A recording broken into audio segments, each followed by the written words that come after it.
If someone had asked me to describe my husband before the day he died, I would have smiled without hesitation. I would have told them that Daniel was dependable, quiet, and the kind of man who never gave you a reason to doubt him. We had been married for 18 years. We weren't the couple who posted perfect pictures online or celebrated every anniversary with expensive dinners, but I believed we had something better. We had history. We had a home we built together, routines that belonged only to us, and memories I thought no one could ever take away. Daniel woke up early every morning. He drank his coffee without sugar, read the news at the kitchen table, and always kissed me before leaving for work. For 18 years, I never questioned where he was going. That was why his death felt impossible. It happened on an ordinary Tuesday morning. He had complained about feeling tired the night before, but he told me it was nothing. He kissed me goodnight and promised we would talk about taking a vacation once work slowed down. The next morning, I received the call. There had been an accident. By the time I reached the hospital, Daniel was gone. I remember standing in the hallway, staring at the floor while a doctor spoke to me. I could hear the words, but they didn't seem real. My husband was dead. Just like that, 18 years of our life had become memories. The days that followed passed in a blur. I contacted family members, made phone calls, arranged the funeral, and answered questions I didn't even know how to answer. People came to the house carrying flowers and food, telling me how sorry they were. Everyone described Daniel the same way. A good man. A hard-working man. A devoted husband. And every time someone said those words, I believed them. I spent hours looking through old photographs. There was Daniel holding me on our honeymoon. Daniel standing beside me on our 10th anniversary. Daniel laughing at our daughter's graduation. Daniel asleep on our living room couch. I looked at those pictures and wondered how I was supposed to continue living in a world where he no longer existed. I never once wondered whether I truly knew him. That question came later. Much later. The funeral was scheduled for Saturday. By then, our house was filled with relatives and friends. I barely slept. I kept walking into rooms expecting to see Daniel sitting there. Sometimes I caught myself wanting to tell him something. Then I remembered. He was gone. On the morning of the funeral, I wore the black dress he had once told me made me look beautiful. I stood in front of the mirror and tried to control my shaking hands. I thought I was going to the funeral to say goodbye to the man I had loved for 18 years. I thought I knew exactly who I was burying. I was wrong. Because while I was standing beside his coffin, preparing to say one final goodbye, a woman I had never seen before walked through the doors. She wasn't alone. 2 children were holding her hands. And the moment she looked at Daniel's coffin, she broke down completely. Not like a stranger. Not like an acquaintance. Like someone who had just lost the love of her life. I watched her approach. Then one of the children looked at Daniel and whispered something that made my entire world stop. "Daddy." I couldn't breathe. I had no idea who they were. But they knew my husband. And somehow, they knew him as theirs. For a few seconds, I couldn't move.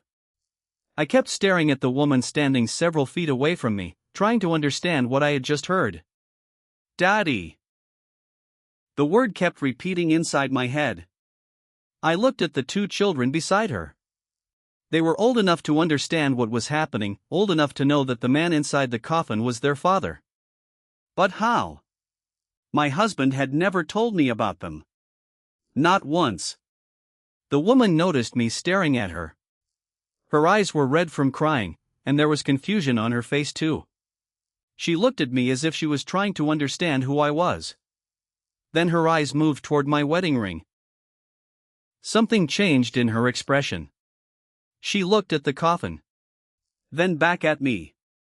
And suddenly, I realized that she was just as shocked to see me as I was to see her. One of my husband's brothers walked toward us. I expected him to explain. Instead, he stopped completely when he saw the woman. His face went pale. That was the moment I knew this wasn't some misunderstanding. Someone knew. I asked him quietly, "Who is she?" He didn't answer. I asked again. "Who are those children?" He looked at the floor. "I don't think this is the right time." Those words made something inside me break. The right time? My husband was dead. A stranger was standing at his funeral with two children who called him Dad. And apparently, everyone thought there was a better time to tell me. I walked toward the woman. She stepped back slightly. "I'm sorry," she said through her tears. "I think there has been some kind of mistake." "What kind of mistake?" She looked at me. "Who are you?" I almost laughed, but there was nothing funny about it. "I'm his wife." The woman's face went completely blank. She looked at my wedding ring again. Then she whispered, "His wife?" I nodded. She shook her head. "No. I'm his wife." Everything around me seemed to disappear. People were talking, but I couldn't hear them. I looked toward the coffin again. Daniel. My husband.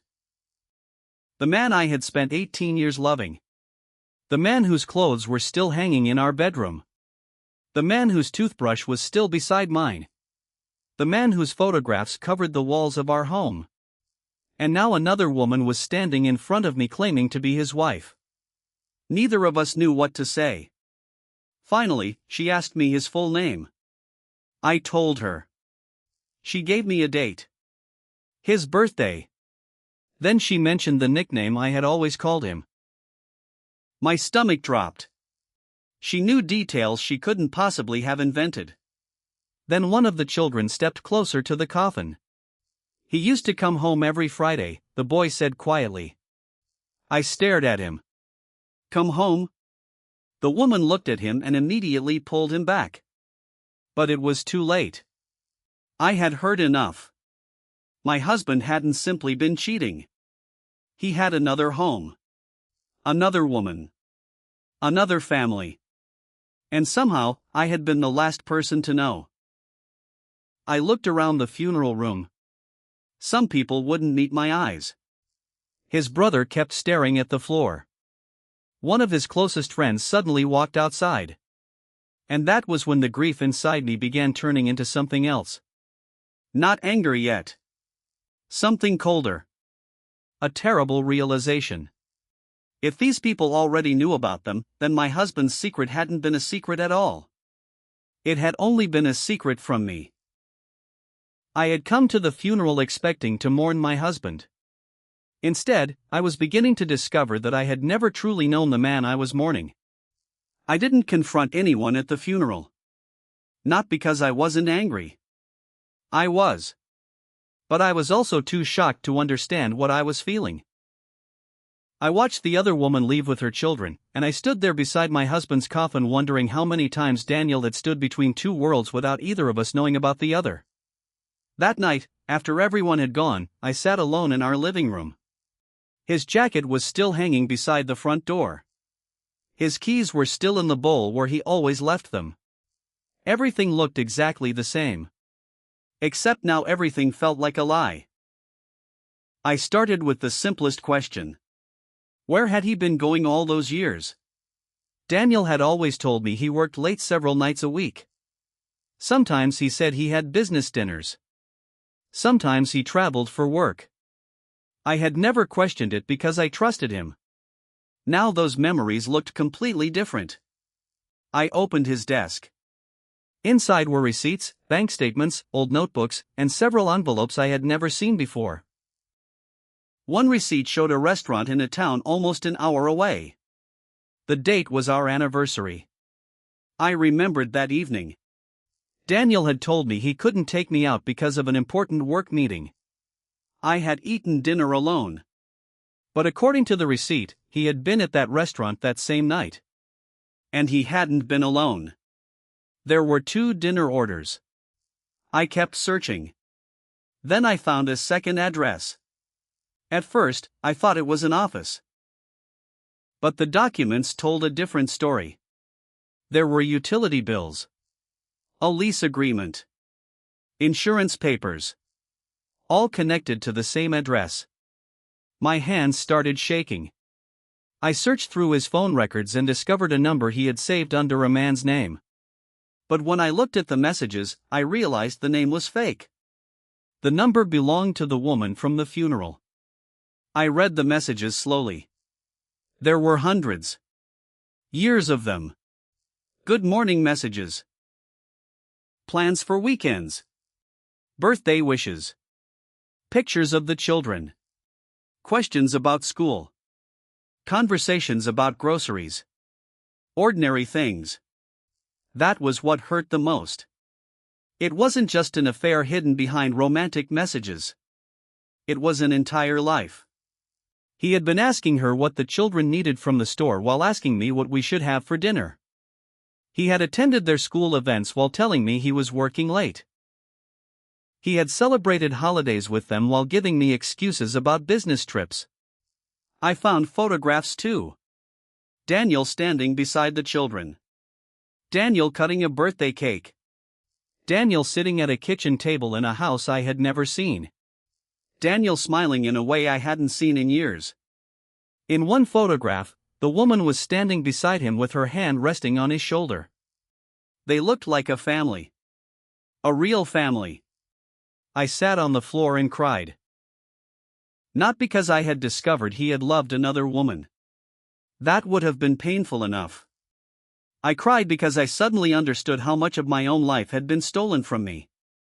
Every time I had waited for him. Every holiday I had spent wondering when he would come home. Every night I had believed he was exhausted from work. Every time I had defended him when someone suggested he was distant. All of those moments now had another explanation.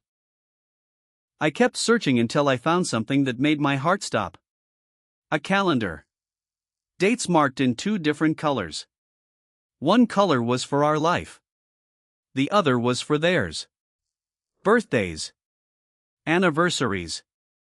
School events. Family vacations. Everything had been carefully organized. Daniel hadn't accidentally created a second life. He had planned it. Maintained it. Protected it. For years. And the most devastating realization came when I found a note written in his handwriting. It wasn't romantic. It wasn't dramatic. It simply said, "Keep everything separate. She must never find out."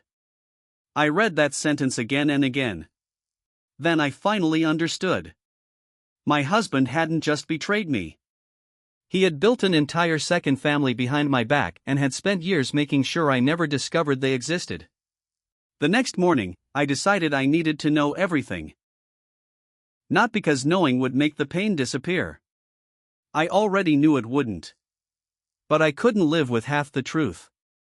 For 18 years, Daniel had controlled what I knew about his life. He decided where he was going, who he was meeting, and what stories I was allowed to hear. Now he was gone. And for the first time, I could look without asking permission. I started going through the boxes in his office. There were old tax documents, insurance papers, receipts, and bank statements. At first, everything looked ordinary. Then I noticed several payments going to the same address. The address belonged to the house where the other woman lived. My hands went cold. He had been paying their bills. School expenses. Medical costs. Groceries. Even a car payment. I had spent years believing we were carefully managing our finances together. We had discussed vacations, home repairs, and retirement savings. Yet there was another household quietly receiving money from the man I trusted. Then I found a second bank account. It wasn't in my name. I had never heard about it. Inside that account were years of transactions. And suddenly, dates began connecting. The money withdrawals matched the weekends he claimed he was traveling for work. Hotel bookings matched the places where the woman and her children had apparently taken vacations. Restaurant charges appeared on dates I remembered as his business dinners. The evidence was everywhere. I had simply never known where to look. Then I found something even more painful. A folder filled with photographs. Not recent ones. Old ones. Pictures from years ago. The children were much younger. In one photograph, Daniel was holding a little girl who couldn't have been more than 3 years old. On the back, he had written a date. I recognized it immediately. It was the same day he had told me he was attending an important conference. I remembered that day. I had called him that evening because I was worried. He hadn't answered. When he finally called hours later, he told me his phone battery had died. I had believed him. Now I was looking at the photograph. He hadn't been at a conference. He had been holding his daughter. My daughter had been an only child. Or at least that's what I had always believed. I kept searching until I found a letter. It was from the other woman. She had written that she was tired of living in the shadows. She wanted Daniel to tell me the truth. The letter was dated 3 years earlier. He had never shown it to me. At the bottom, he had written a short response. Not yet. I can't destroy everything. I stared at those words for a long time. Everything. He wasn't talking about my feelings. He was talking about his carefully constructed life. He wanted both. My marriage.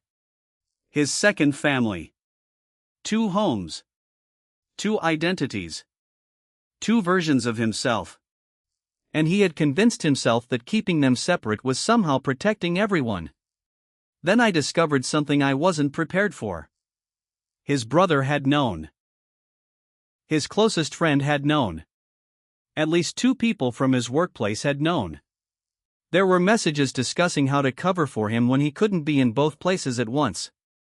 One message said, "I'll tell her you're still at the meeting." I put the phone down. Suddenly, my grief became something much deeper. I hadn't only been betrayed by Daniel. I had been surrounded by people who knew the truth and watched me live inside a lie. The funeral had made me think I had lost my husband that day. But now I understood something worse. I had lost the man I thought I married years ago. The man who died was only the man who had finally run out of time to keep his 2 worlds apart. For several days after the funeral, I barely left the house. People kept calling. Some wanted to offer condolences. Others wanted to explain what they knew. But I didn't want explanations anymore. For 18 years, I had accepted explanations from Daniel without questioning them. Now I wanted the truth. Eventually, I met the woman from the funeral. Her name was Claire. She looked exhausted when she sat across from me.